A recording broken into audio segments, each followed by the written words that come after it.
Ating pansit guys for tanghalian. Pansit tayo.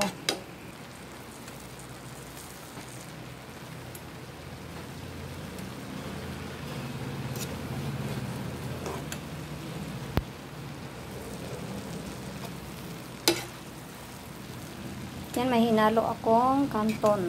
Hinaluan ko ng kanton ang ating pansit. So, sa amin, ang tawag nito ay bami. Yan, luto ng ating pansit guys. Ayan po ang ating tanghalian. Late ng ating tanghalian. Ayan. Pansit tayo dyan. Ayan guys, ganun lang kasimple ang aking pansit.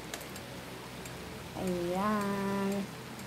Nagutom tayo. Gusto natin kumain ng pansit. Kaya, ayan po. Ayan, let's eat guys. Kain tayo ng pansit. Ating tanghalian.